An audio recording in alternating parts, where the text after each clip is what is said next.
welcome to Mojito class. I'm going to throw this to Jess because she is truly so passionate about mojitos. Anytime anyone asks her, what's your favorite cocktail? It's just mojito's the first thing that comes to mind. It's usually mojito. I absolutely love mojitos. I grow fresh mint in my garden. I've got both a little outdoor garden and a hydroponic garden where I always keep fresh herbs, and it's really changed the game for cocktail making, for cooking.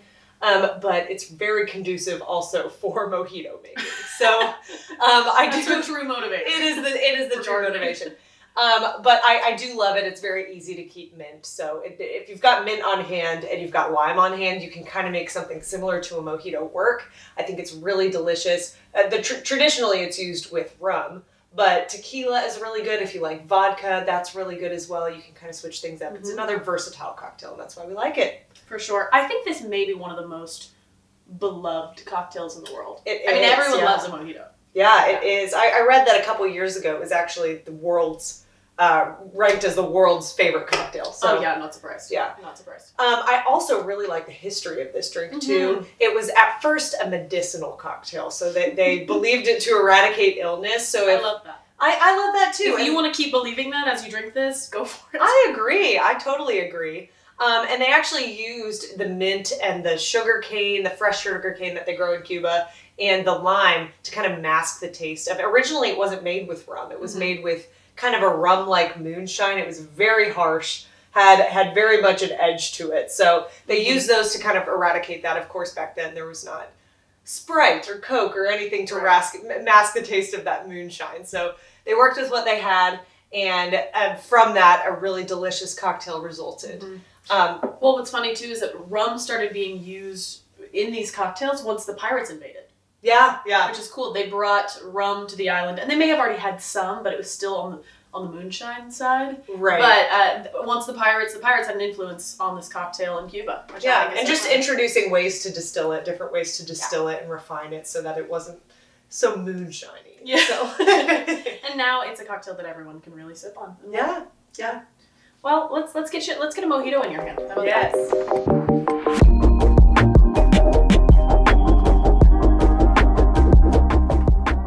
So this is going to be a muddled cocktail. We're going to have our muddler here, and your muddling process is about releasing the flavors of whatever cocktail ingredients you're using. So we are going to just put in our main ingredients here. Get those flavors flowing. We've got some mint sprigs here.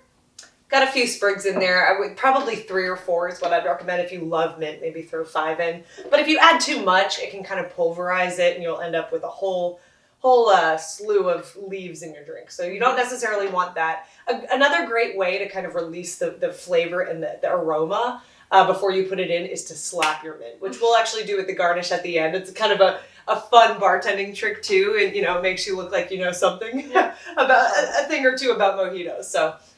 We're going to put in our citrus. So I've got half of a lime in here, and I'm going to put in the other half because this is a very citrus-forward cocktail, and lime is key here.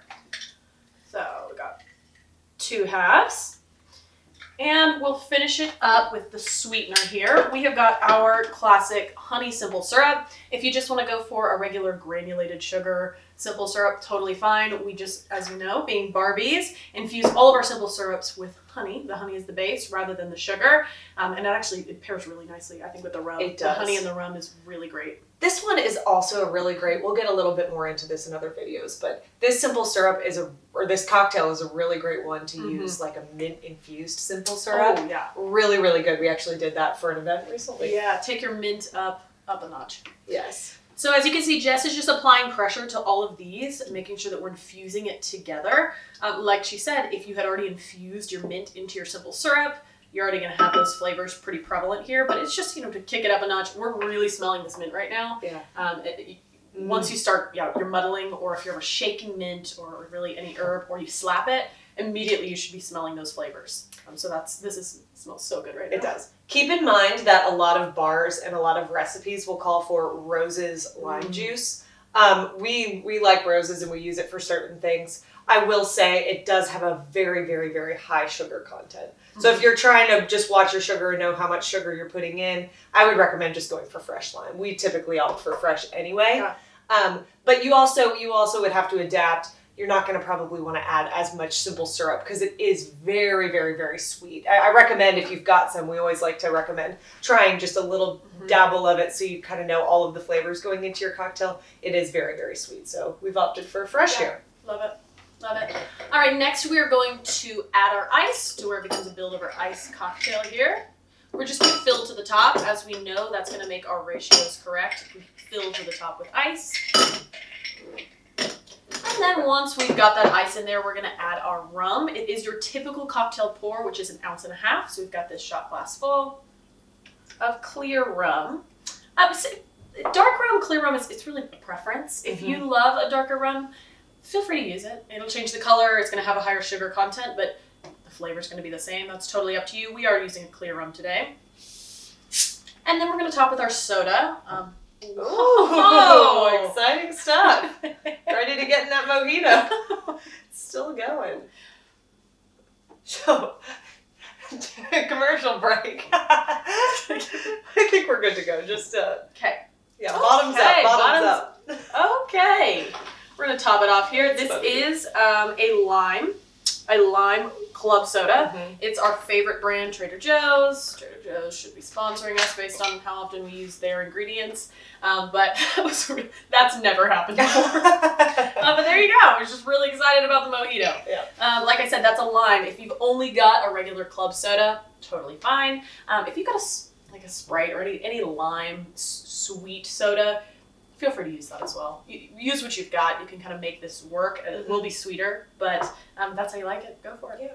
At this point, you'll want to just give it a little bit of a stir because you'll kind of see that the ingredients have settled on the bottom, those fresh ingredients. It's almost how you know a cocktail is really fresh and delicious, is if you see a little bit of settling. Don't be intimidated by that. That's just when you're working with fresh ingredients, that's what happens. And that's how you know it's a real good cocktail. I'm going to throw this lime wheel on here. Jess is going to slap the mint. Yes, we'll give it a little, you can go like this, you can slap it, up to you, but oh my gosh, that released it. Yeah. Our whole room smells like amazing. it.